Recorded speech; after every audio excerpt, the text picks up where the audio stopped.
बिस्मिल्लाह बिस्मिल्लाहिर्रहमानिर्रहीम।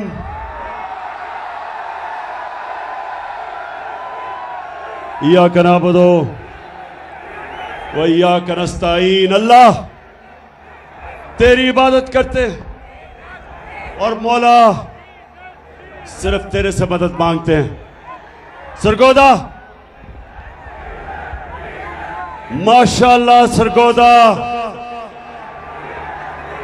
मैंने कभी नहीं, अभी आता हूं डीजल पे,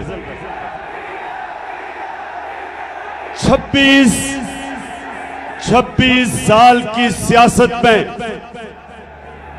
मैंने कभी नहीं सोचा था कि सरगोदा में इतनी तादाद में इतने ज्यादा लोग मेरे जलसे पे आएंगे।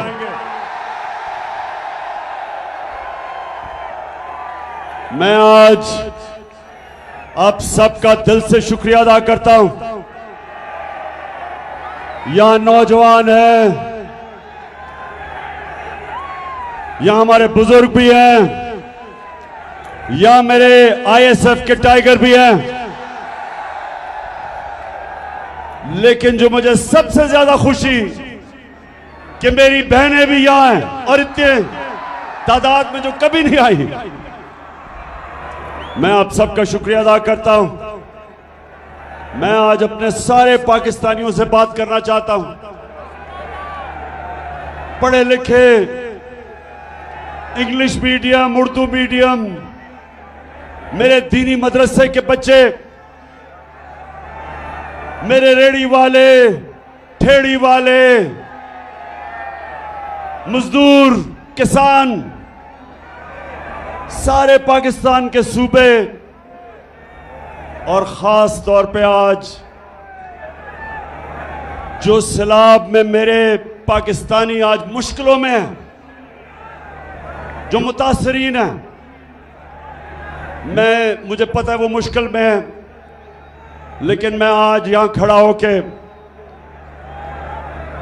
उनको सिर्फ ये एहसास दिलवाना चाहता हूं कि सारी कौम आपके साथ खड़ी है और इंशाअल्लाह हम सब मिलके पूरी कोशिश करेंगे आपकी मुश्किलें दूर करने के लिए। और मैं अपनी सारी कौम को इकट्ठा करूंगा और इंशाअल्लाह जब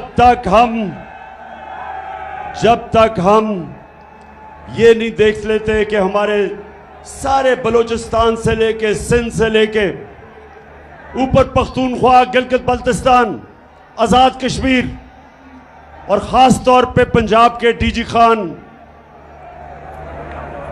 राजनपुर, ये जो इलाके जिधर लोग मुतासर हैं, मैं आज सबसे पहले कहना चाहता हूं कि सारी पाकिस्तानी कौम आपके साथ है। मैंने टेलीथॉन किया, मैंने सोचा कि 3 घंटे का मैं टेलीथॉन करूंगा, चंद करोड़ रुपया इकट्ठा हो जाएगा। लेकिन पाकिस्तानियों, 3 घंटे से भी कम वक्त पे पाकिस्तानियों ने 550 करोड़ रुपया जमा किया मुतासरीन के लिए।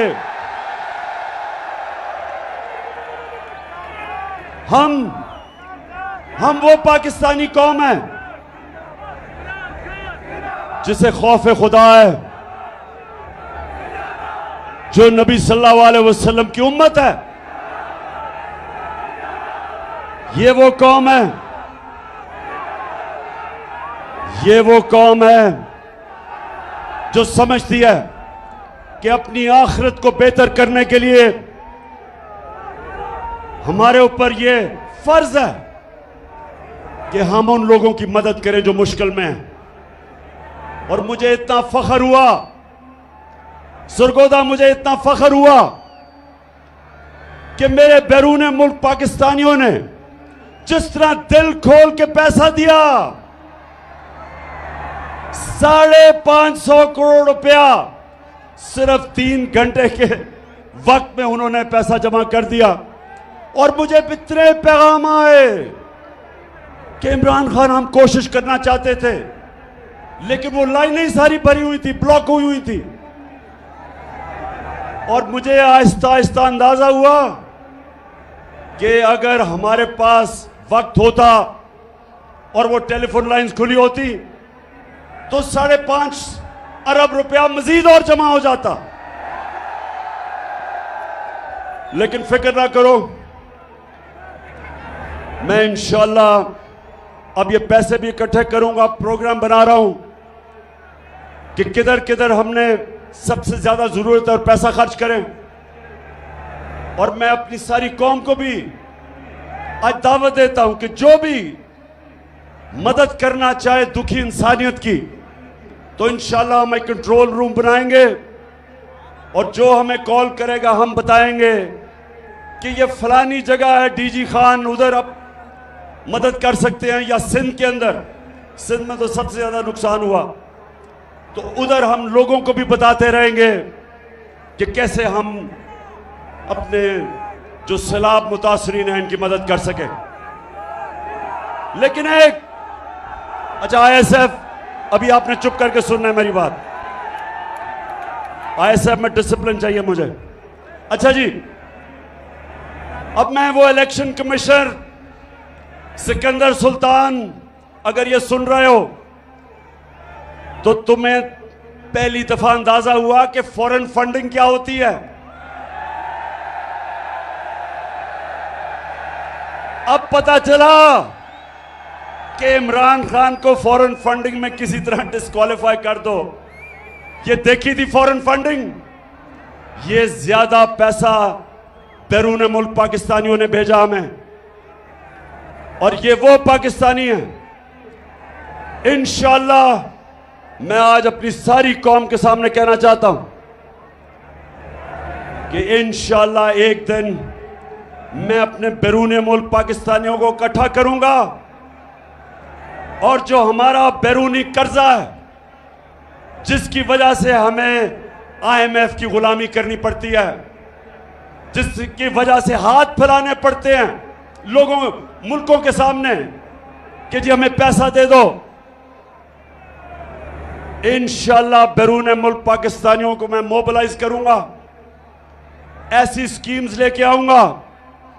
ये मेरा ईमान है कि हम ये जो इस मुल्क के लुटेरों ने कर्जा चढ़ाया हमारे मुल्क में, मुल्क को लूट लूट के पैसा बाहर ले गए, और जो हमारे ऊपर ये कर्जे का बोझ, जिसकी वजह से हमारी इज्जत जाती है जब हम लोगों के सामने, मुल्कों के सामने हाथ फैलाते हैं। ये बैरून मुल्क पाकिस्तानी इंशाअल्लाह हमारी मदद करेंगे कर्जा उतारने के लिए, और इस कौम को अपने पैर पे खड़ा करके एक खुददार कौम बनने के लिए।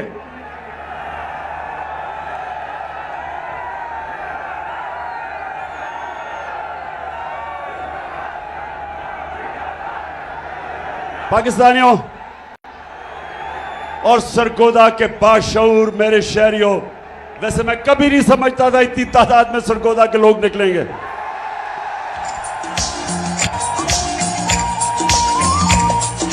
मैं भी पाकिस्तान हूँ, तू भी पाकिस्तान है, मैं भी पाकिस्तान हूँ, तू भी पाकिस्तान है, तू तो मेरी जान है, तू तो मेरी आन है, तू मेरा ईमान है। अच्छा सरगोदा, पहले मैं आपसे एक संजीदा बात करना चाहता हूं। सरगोदा और मेरे पाकिस्तानियों जो सुन रहे हो, ये याद रखना कि हमारा मुल्क कभी एक अजीम मुल्क नहीं बन सकेगा जब तक पाकिस्तान में हम एक इंसाफ का निजाम नहीं कायम करते। हजरत अली रज़ी अल्लाह ताला ने कहा था कि कुफर का निजाम चल जाएगा, कुफर का निजाम चल जाएगा, लेकिन जुल्म और ना इंसाफी का निजाम नहीं चल सकता। आज अगर हमारा मुल्क एक अजीम कौम नहीं बना तो उसकी सबसे बड़ी वजह यह कि हमारे मुल्क में जुल्म का निजाम है। ताकतवर के लिए एक कानून,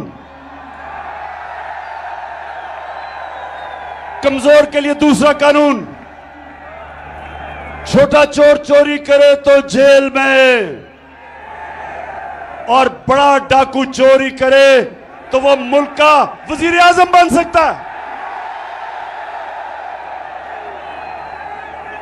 मेरे नबी सल्लल्लाहु अलैहि वसल्लम ने तकरीबन 1500 साल पहले कहा था कि तुम्हारे से पहले बड़ी कौमें तबाह हुई, जिधर ताकतवर जब जुर्म और चोरी करता था उसको नहीं पकड़ा जाता था, सिर्फ छोटे चोरों को जेलों में डाला जाता था। मैंने जब 8-9 दिन जेल में गुजारे, अपनी आजाद अदलिया के लिए मुझे जेल में डाला गया। मैं वाहिद लीडर था जिसको आजाद अदलिया के लिए जेल में डाला गया। तो जब 8 दिन मैंने जेल में गुजारे, और वो थी भी डीजी खान की जेल, आप यकीन करें एक अमीर चोर मुझे नहीं नजर आया, सारे गरीब नजर आए। सारे बेचारे गरीब, छोटे, भैंस चोरी, साइकिल चोरी और ये चोरी वो जेलों में। और जो मुल्क के बड़े बड़े डाकू थे, जब मैं असेंबली गया तो मुझे असेंबली में नजर आए।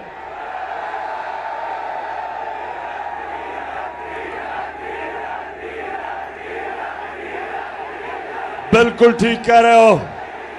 उन लुटेरों में से एक एक डीजल भी था।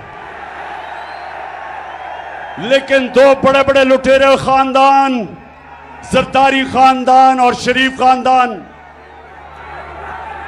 ये सारे आपको आज जो ऊपर बैठे हुए हैं, बैरूनी साजिश के तहत हमारे ऊपर मुसल्लत किए गए, ये जो लुटेरे बैठे हुए हैं, सरगोदा मैं सारी अपनी कौम को आज तैयार कर रहा हूं कि हकीकी आजादी की तहरीक में सब शामिल हो, क्योंकि जब तक ये चोर ऊपर बैठे रहेंगे, इस मुल्क का कोई मुस्तकबिल नहीं है।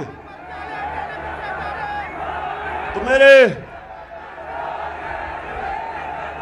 क्या फिर से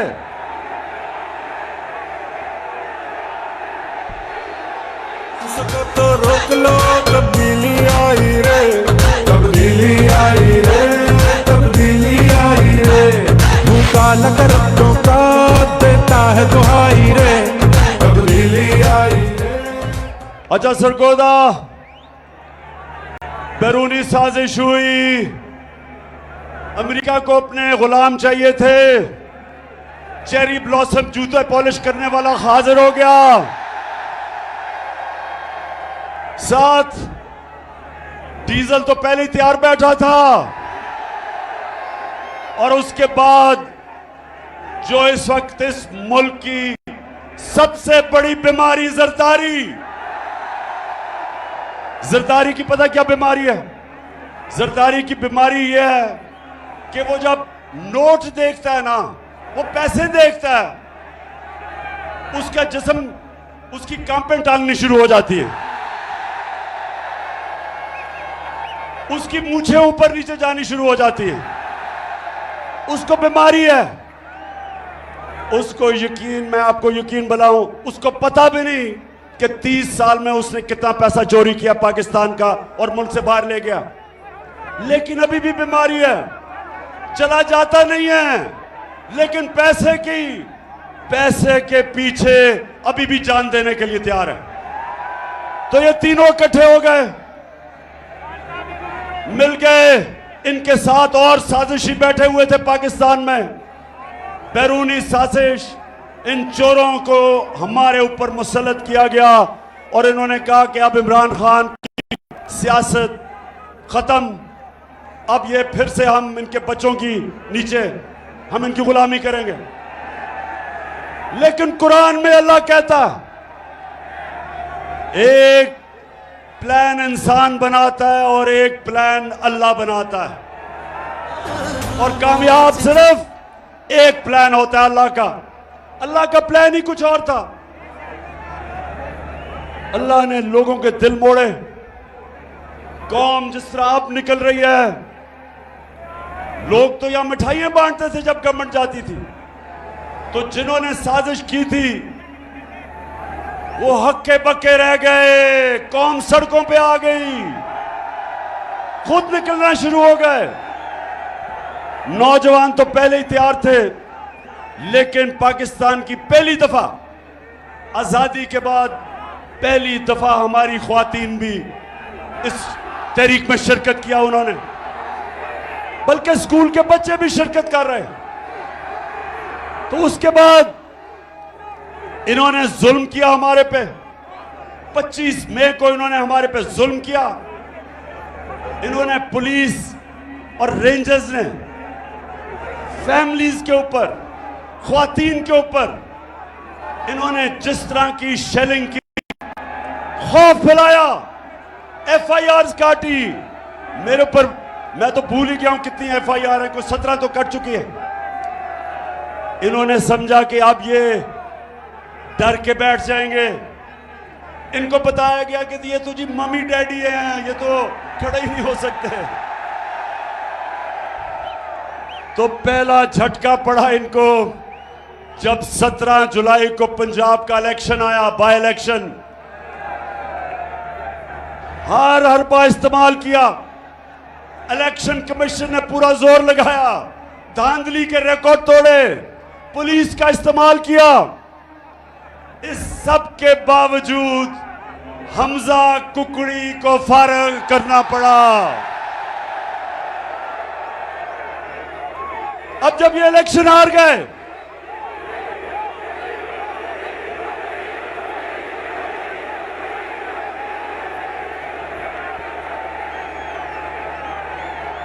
अच्छा अब सुने जरा, इलेक्शन हार गए, कैंपेन टांगनी शुरू हो गई, खौफ आना शुरू हो गया कि अगर इलेक्शन करवाएंगे तो फिर क्या होगा। 2/3 अक्सरियत इनके सामने आनी शुरू हो गई। इन्होंने फिर एक और प्लान बनाया। सरगोदा पता क्या प्लान बनाया? किसी तरह इमरान खान को फारिग किया जाए, किसी तरह इसको इलेक्शन से टेक्निकली नॉकआउट किया जाए, क्योंकि इनको ये तो समझ आ गई कि इलेक्शन के अंदर तो इनसे जो होगा वो पंजाब के बाय इलेक्शन से भी बुरा होगा। तो तब साजिशें दूसरी शुरू हुई। पहली साजिश थी हुकूमत कराने की, दूसरी साजिश शुरू हो गई कि इमरान खान को रास्ते से हटाया जाए। एक ये भी मंसूबा बना, बंद कमरों में फैसला हुआ, बंद कमरे में, कि इमरान खान को मुकम्मल तौर पे साइड पे कर दिया जाए। अल्लाह का करम है, मुझे पता चल गया। मैंने एक टेप बनाई हुई है, महफूज जगह पे रखी हुई है। उन 4 लोगों के नाम मैंने लिखे हैं जो उस साजिश में मुलव्विस थे, कि अगर मुझे कुछ हुआ तो मेरी कौम उन 4 को नहीं छोड़ेगी। सितम के कोहे गरा रूही की तरह उड़ जाएंगे। फिर वो जो इनका पालतू इलेक्शन कमिश्नर, उसको कहा कि इसको इमरान को डिस्क्वालीफाई किया जाए। फॉरेन फंडिंग, और फॉरेन फंडिंग तो देख ही लिया थी परसों रात को कि फॉरेन फंडिंग होती क्या है। और उसके बाद तोशाखाना, और इंशाल्लाह मैं चैलेंज करता हूं कि तोशाखाना का केस सुना जाए, ओपन हेयरिंग में सुना जाए। और जब मेरा केस सुना जाए, और मुझे पता है कि उस केस में ये जो कोशिश कर रहे हैं जलील होंगे, लेकिन मैं चाहता हूं उसके बाद हर कोई जिसको तोशाखाना से गिफ्ट्स मिली हैं, सबका सुना जाए, जरदारी का भी, शरीफ का भी, यूसुफ रजा का भी, और सारी कौम को पता चल जाएगा, दूध का दूध पानी का पानी हो जाएगा। वो हो गया दो। फिर काबे से सब बुत उठवाए जाएं। फिर इन्होंने एक और चीज सोची कि किसी तरह इमरान खान को जेल में डाला जाए। पहले इन्होंने, अब ये जरा सुने, 27वीं रमजान को सुने, जरा ऐसे गौर से सुनो। 27वीं रमजान को हम शब दुआ बना रहे थे, हम अल्लाह से दुआ मांग रहे थे अपने मुल्क के लिए।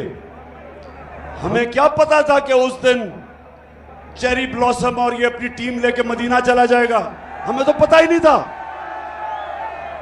जब शब दुआ खत्म हुई तो पता चला कि मदीना में इनको चोर चोर के नारे लग गए।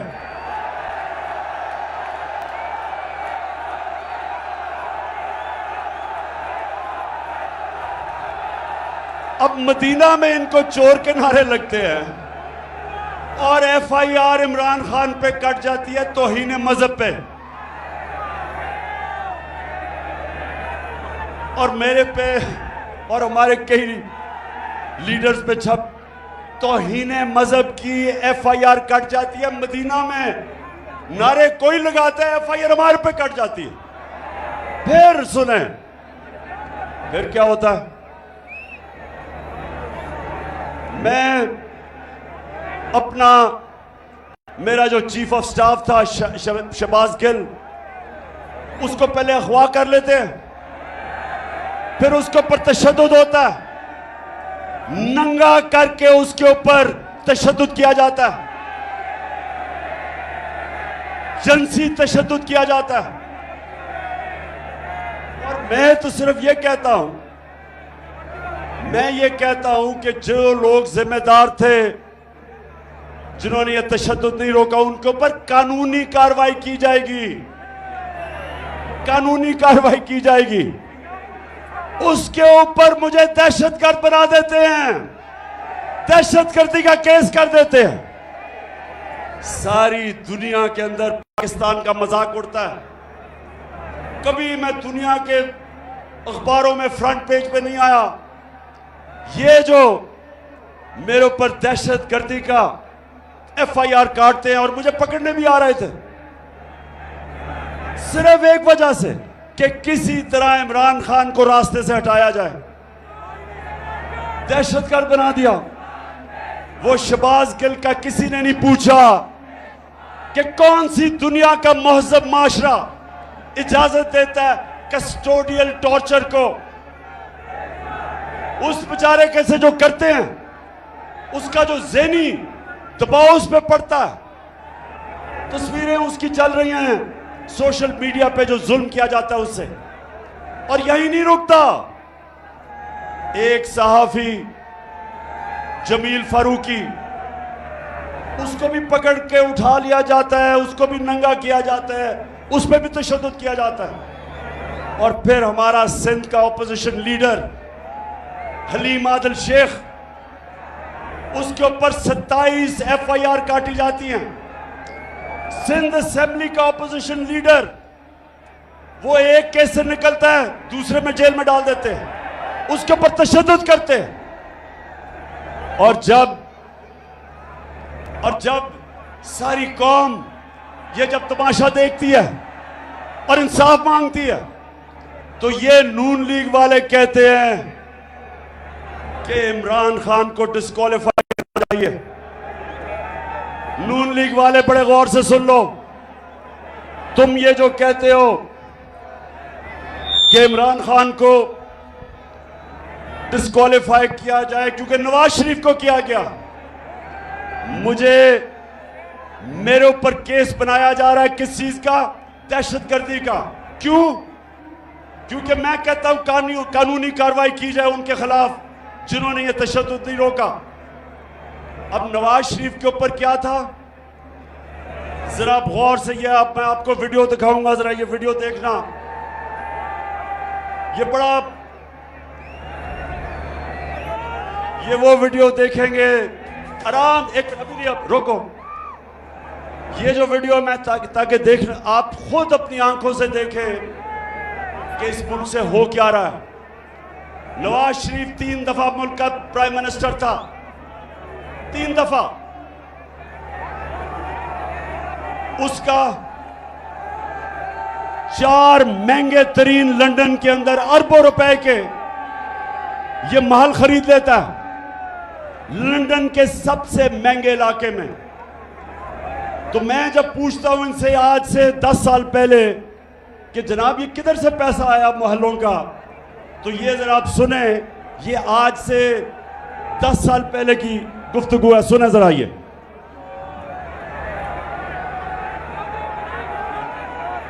प्रॉपर्टी आप ले सकते हैं क्योंकि आपने मे फेयर के अंदर जो आपकी 4 अपार्टमेंट्स हैं उनकी 1 अरब से ज्यादा, 1 अरब रुपए से ज्यादा उनकी कीमत है।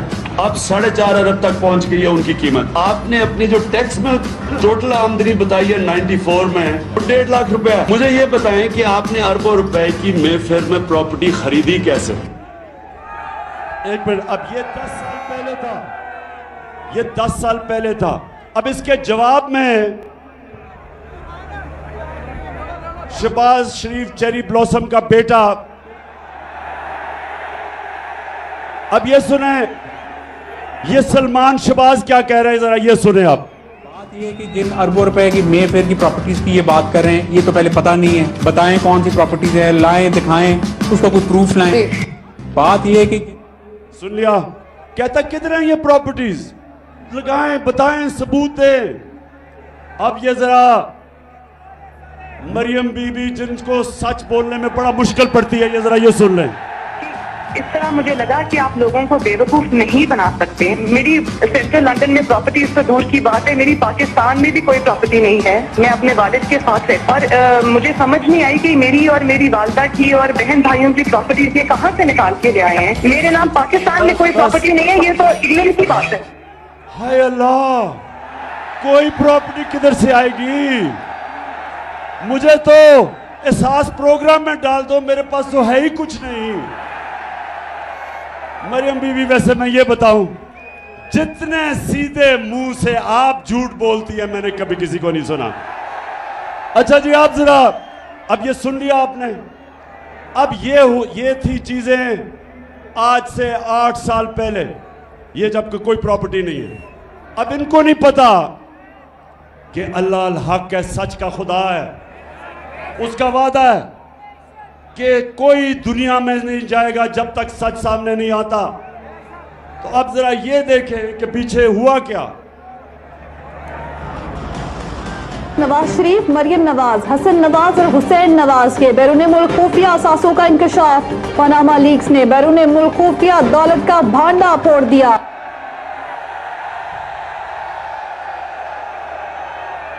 पाकिस्तानियों, अल्लाह अल हक है, सच का खुदा है। तो ये झूठ सुन लिया पहले आपने कि लंदन तो छोड़ें, पाकिस्तान में मेरी बेचारी की कोई प्रॉपर्टी नहीं है। अब ये इंटरनेशनल इंकशाफ हो जाता है, बड़े बड़े दुनिया में सियासतदान पकड़े जाते हैं जिन्होंने अपने मुल्क से पैसा लूट के बाहर रखा हुआ था, वो पकड़ा जाता है। अच्छा, अब जब ये पकड़ा जाता है तो मरियम बीबी के भाई साहब अल्हम्दुलिल्लाह क्या कहते हैं? मैं इस बात को तस्लीम करता हूँ कि अल्हम्दुलिल्लाह पाक लेन के ऊपर जो अपार्टमेंट्स हैं वो अल्हम्दुलिल्लाह हमारे हैं। मैं इस बात को तस्लीम करता हूँ कि उनको ऑफशोर कंपनीज नेस्कॉल लिमिटेड और नीलसन लिमिटेड जो है उनको ओन करती हैं। और मैं आपको ये भी अर्ज करता हूँ, उनको होल्ड कर रही है इस वक्त मरियम नवाज शरीफ, मेरी हमशीरा जो है। यहाँ अब हुसैन ये कह रहे हैं कि जब वो कह रही थी ना कि मेरी तो लंदन छोड़े पाकिस्तान में भी प्रॉपर्टीज, ये 4 अरबों रुपए के बड़े महलात इनकी मालिका मरियम नवाज थी। अब मरियम नवाज के पास तो पैसा ही नहीं था। पैसा किधर से आना था? किधर से आना था पैसा? बताओ, पैसा किधर से आना था? आपसे आना था। कौम का पैसा चोरी करके ये प्रॉपर्टीज खरीदी गई। तो नून लीग वालों, मेरे से नवाज शरीफ का मुआवजा ना करो। मैंने 20 साल बाहर कमाई की, सारा पैसा सब कुछ बेच के, सारा मेरा पैसा जीना मरना पाकिस्तान में है। मेरी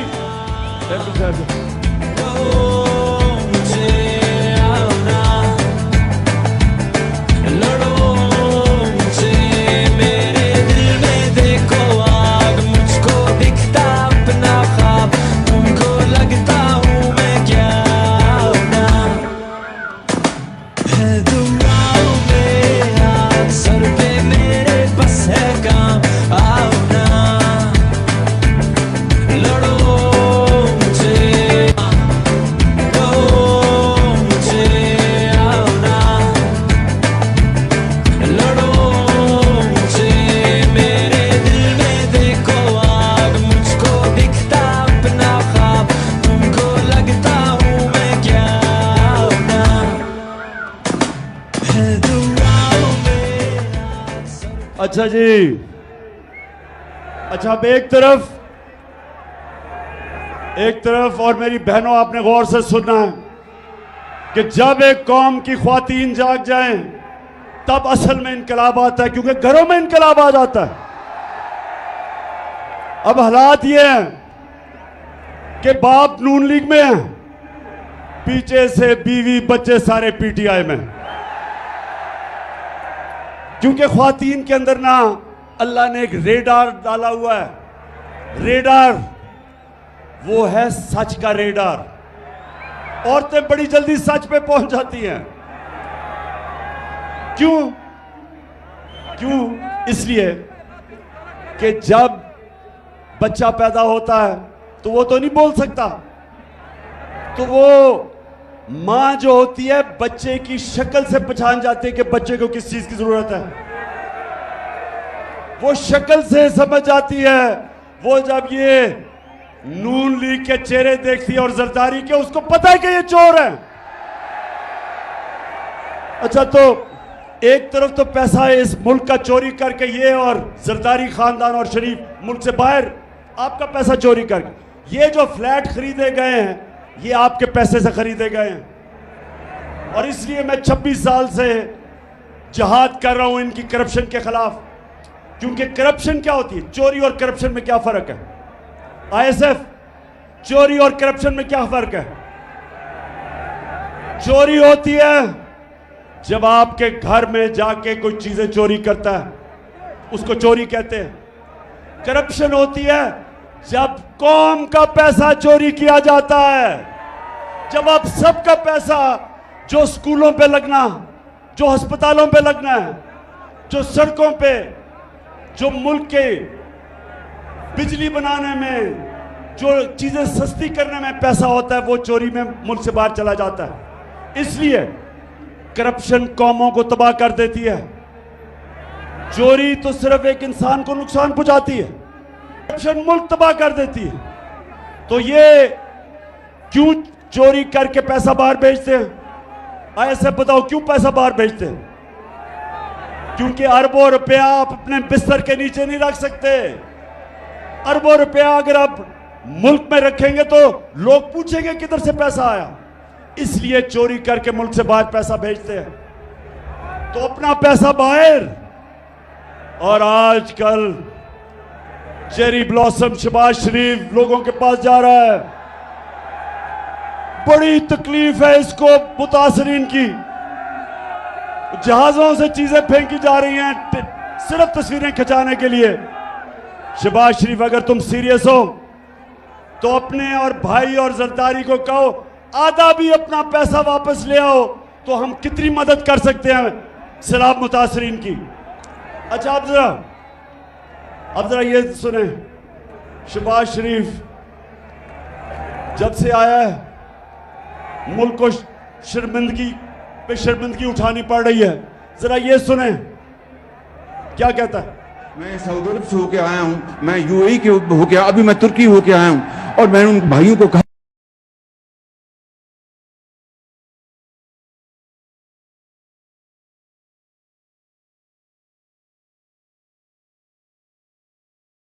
कि आप हमारे बड़े अजीम भाई हैं, हमेशा आपने हमारी मदद की। और मैंने यही कहा, जब मैं आया हूं तो आप समझेंगे शायद ये मांगने आया है, मैं मांगने नहीं आया, लेकिन जब मैं आया हूं तो आप समझेंगे शायद ये मांगने आया है, मैं मांगने नहीं आया, लेकिन मजबूरी है। और जिस तरह माजी में 75 साल में आपने हमारा हाथ बटाया है, कुछ अर्सा आप हाथ बहुत मजबूरी है क्योंकि हम सारा पैसा चोरी करके बाहर ले गए हैं, तो अब मजबूरी है। तो खुदा के वास्ते पैसा दे दे। पाकिस्तानी जो बाहर बैठे हैं उनको कहते हैं कि पाकिस्तान पैसा लेके आओ, और यहां से चोरी करके पैसा बाहर ले जाते हैं। नौजवानों, कोई मुझे बताएं, आज मुझे कोई दुनिया का सरबराह बताएं, बनाना रिपब्लिक्स का नहीं, जो कि मुल्क तरक्की याफ्ता मुल्क है, मुझे एक सरबराह बताएं जो पॉलिटिक्स कर रहा है अपने मुल्क में और उसका पैसा भी बाहर पड़ा है, उसके बच्चे अरबों रुपए के घरों में रहते हैं, और जब उनसे पूछेंगे पैसा किधर से आया था घर खरीदने का, तो कहते हैं हम तो जवाबदेही नहीं, हम तो पाकिस्तान के शहरी नहीं हैं। इनको हमारे पे मुसल्लत किया गया, इसलिए मैं आपके पास आया हूं कि पाकिस्तानी कौम, आपने मेरे साथ खड़ा होना है और हमने हकीकी आजादी इन लोगों से छीननी है। फिर से तू अड़ जा, फिर से तू डट जा, फिर से वो बल्ला घुमा।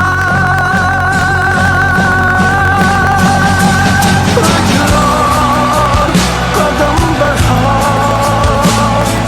फिर से वो लम्हा दोहरा, जब जीत के आया था, फिर से वतन को जिता। एक और कदम बढ़ा। सरगोदा, अब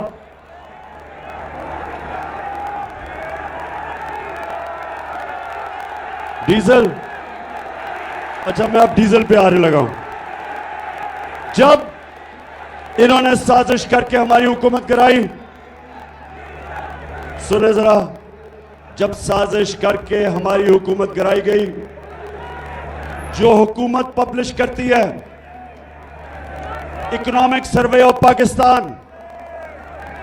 जो हुकूमत बताती है कि एक साल में क्या माशी कारकर्दगी हुई, ये सारी एक किताब में लिखी जाती है जिसको कहते हैं इकोनॉमिक सर्वे ऑफ पाकिस्तान। ये इस हुकूमत ने शाया किया। इसके मुताबिक, सरगोदा जरा ये गौर से सुने, नौजवान आपकी तवज्जो खास तौर पे चाहिए। ये कहते हैं इसके मुताबिक कि पिछले 2 साल में, जो हमारे 2 आखिरी साल थे, पाकिस्तान की जो माशी तरक्की थी, तीसरे साल में 5.6% और चौथे साल में 6%। 17 साल के बाद ये पाकिस्तान की बेहतरीन इकोनॉमिक परफॉर्मेंस हुई थी। हमारी माशी कारकर्दगी 16 साल के बाद हुई इस सतह पे, कोरोना के बावजूद, जिसने सारी दुनिया में तबाही मचाई। हमारी एक्सपोर्ट्स, जिससे मुल्क में असल तौर पे दौलत में इजाफा होता है, वो रिकॉर्ड पे थी। बैरून मुल्क पाकिस्तानियों ने जो रेमिटेंसेस भेजी, वो रिकॉर्ड थी। हमारी जो टैक्स कलेक्शन, जो हम आपके ऊपर खर्च कर सकते थे, वो रिकॉर्ड थी। हमारी 4 फसलें 2 साल रिकॉर्ड पैदावार हुई। हमारे किसानों के पास सबसे ज्यादा पैसा आया पिछले 2 सालों में, और हमने, इसके बावजूद कि हम IMF के प्रोग्राम में थे, हमने पूरी कोशिश की कीमतें नीचे रखने की। जो हमारे दौर में महंगाई थी, जिसको कहते हैं SPI, सेंसिटिव प्राइस इंडेक्स, जो आम आदमियों के लिए महंगाई होती है, जो खाने पीने की चीजें, बिजली, गैस वगैरह, हमारे दौर में वो था 17 से 18%। आज आप जानते हैं वो कितना है महंगाई, 4 महीनों में किधर से किधर गई। हम जब छोड़ के गए थे तो 17 और 18% के बीच में थी। सरगोदा आज 45% से ऊपर चली गई है। 3 गुना महंगाई बढ़ गई है। आज जो बिजली के बिल देने आए थे लोग, पूछे जिन्होंने बिजली के बिल दिए, जरा हाथ खड़ा करके बताएं बिजली के बिल दिए हैं। बताएं मुझे कि जब बिजली के बिल दे रहे थे तो 2 गोलियां डिस्प्रिन की भी साथ खानी पड़ी, धचका पड़ा। और ये वो लोग थे जो कह रहे थे कि इमरान खान ने बड़ी महंगाई की। मैं तो आज पहले तो अल्लाह तेरा शुक्र अदा करता हूं, तू अल्लाह हक है। लेकिन वो जो टीवी चैनल्स, मैं जरा आज वो लिफाफे वाले लोग, पैसे लेके मीडिया चैनल वाले, आज जमीर फरोश मीडिया वालों, जरा लोगों से तो पूछो उनके ऊपर क्या गुजर रही है आज। अब पूछो कि वो बिजली का बिल दें या स्कूल की फीस दें या वो बच्चों के लिए खाना लेके आए। 45% से आगे बढ़ गई है महंगाई, 3 गुना ज्यादा। और ये भी सुन लें, जब हमारी हुकूमत थी तो सबसे वो हमने काम किए जो पाकिस्तान की तारीख में नहीं हुए। हम हेल्थ कार्ड लेके आए, हेल्थ इंश्योरेंस हर खानदान को, पंजाब में और पख्तूनख्वा में हर खानदान को 10 लाख रुपए का हेल्थ इंश्योरेंस कि किसी भी अस्पताल में जाके इलाज करवा सकते थे। पहली दफा आम आदमी प्राइवेट महंगे अस्पतालों में इलाज करवाता था। मेरे दोस्त डॉक्टर्स हॉस्पिटल वाला कहता आज से 4 महीने पहले कि इमरान खान, ये पहली दफा हमने आपकी हेल्थ इंश्योरेंस पे एक आम किसान का हार्ट ऑपरेशन किया, पहली दफा।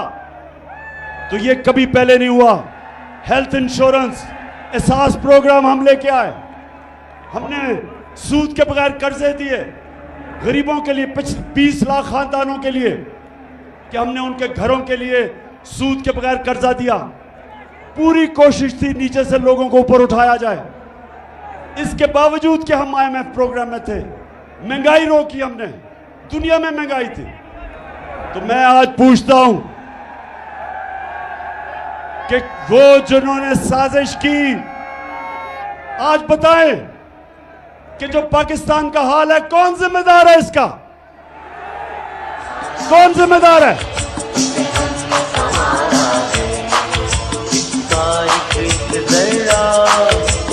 जान से प्यारा है इसका एक जरा, हमें जान से प्यारा है।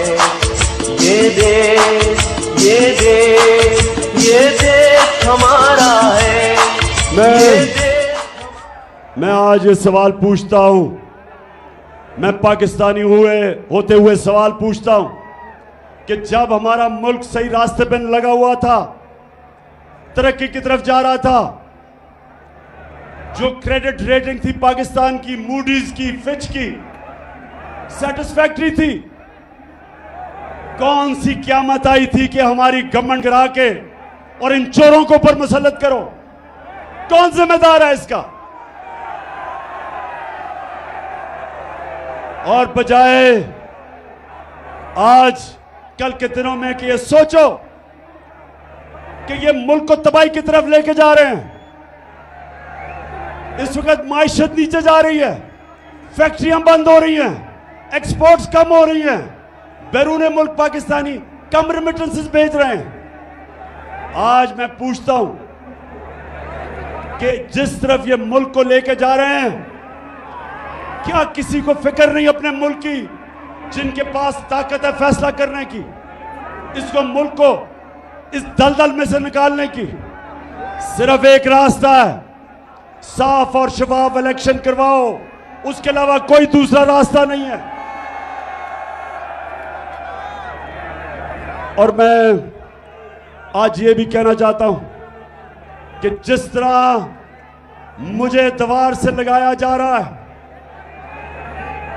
कभी दहशतगर्दी के केस और कभी तौहीन मजहब के केस और कभी किस किस्म की FIR मेरे लोगों के ऊपर किया जा रहा है, हलीम आदिल को जो जुल्म किया जा रहा है, ये जरदारी डाकू जो उसके ऊपर जुल्म कर रहा है, सिंध में ऑपोजिशन लीडर होते हुए जो शहबाज गिल से हुआ, जो हमारे ऊपर FIRs के अलावा धमकियां दी जा रही हैं, टेलीफोन करके लोगों को डराया जा रहा है, जो सहाफी लगता है कि हमारी फेवर कर रहा है या हमारे लिए आवाज बुलंद कर रहा है, उनके खिलाफ एक्शन लिया जाता है।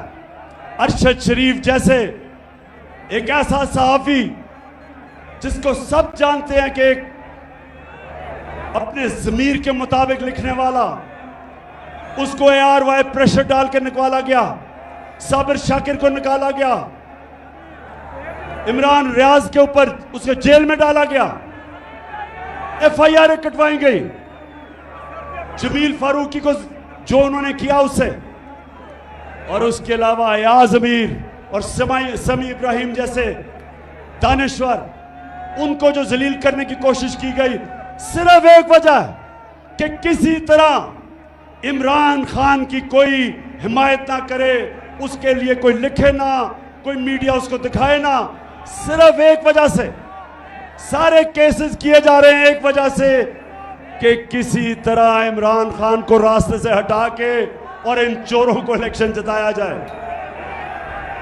तो मैं पाकिस्तानियों, आखिर में मेरी अब जरा बात सुने। देखें, 20 साल मेरी जिंदगी खेलों की ग्राउंड पे गुजरी, 20 साल, शायद ही कोई इतनी देर इंटरनेशनल क्रिकेट खेला हो। 10 साल मैं कप्तान था, और कप्तान इतनी देर क्रिकेट खेल के मुझे मैच के दौरान पता चल जाता था कि कब अब जो मुखालिफ है वो मैच हार गया। मैच के दौरान मैं समझ जाता था, एक वक्त आ जाता था कि मुझे ये एहसास हो जाता था कि अब ये जो मर्जी भी मेरा मुखालिफ करे, अब ये नहीं जीत सकता। ये सारी ऑपोजिशन, ये जो गवर्नमेंट में बैठे हुए हैं चोर, मैं आज इनको पैगाम दे रहा हूं कि वो टाइम आ गया कि जो मर्जी हरबा आप इस्तेमाल कर ले, अब ये मैच नहीं जीत सकते आप।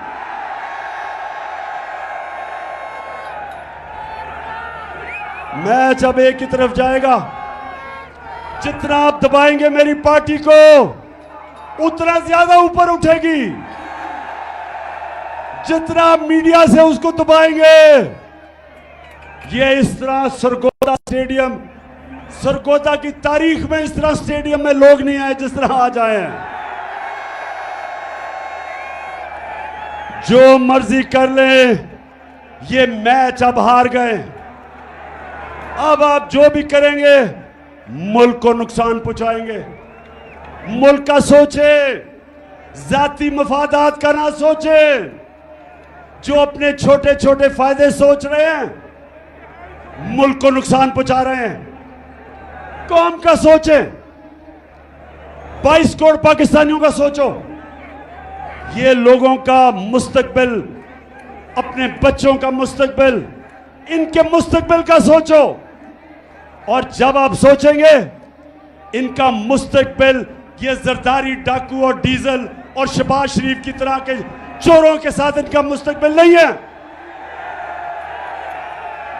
इनका मुस्तकबिल है कि कौम साफ और शफाफ इलेक्शन से फायदा खुद फैसला करे कि कौन सी क़यादत इस कौम को चाहिए, और यही एक रास्ता है। और ये जितना भी मुझे दीवार से लगाएंगे, याद रखें कि मैं तो वो कप्तान हूं। जितना आप मुझे दीवार से लगाएंगे, मैं तो और लड़ूंगा, मैं तो और मुकाबला करूंगा। और ये ही ना हो जाए कि मुझे इतना आप दीवार से लगाएं कि मैं सारी कौम के सामने उन सारी लोगों की शक्लें रख दूं जिन्होंने अपने मफादात के लिए इस मुल्क को इस मुश्किल में डाला है। मुझे उधर तक ना धकेलो। 4 महीने से मैं सब्र कर रहा हूं, मैं अपने मुल्क के लिए सब्र कर रहा हूं। मेरे लिए इस वक्त कौम मेरे साथ खड़ी है। गिलगित बल्तिस्तान में तहरीक इंसाफ, पख्तूनख्वा में तहरीक इंसाफ, पंजाब में, आजाद कश्मीर में, तो मैं जब चाहूं इस्लामाबाद को बंद कर सकता हूं, लेकिन अपने मुल्क के लिए नहीं कर रहा, माशी हालात की वजह से नहीं कर रहा। और अब सैलाब आ गए, लेकिन मैं फिर से आखिर में कहता हूं, मुझे उधर तक ना धकेलो। मैं वो हूं, वो जितना आप कोशिश करेंगे मुझे प्रेशर में ला के, डरा के, धमका के, FIRs काट के, मैं उतना और जोर से आपका मुकाबला करूंगा। सरगोदा, मैं आपको आज दिल से शुक्रिया अदा आपका करता हूं, जो आज आपने जिस जुनून से यहां इस गर्मी में आप आए।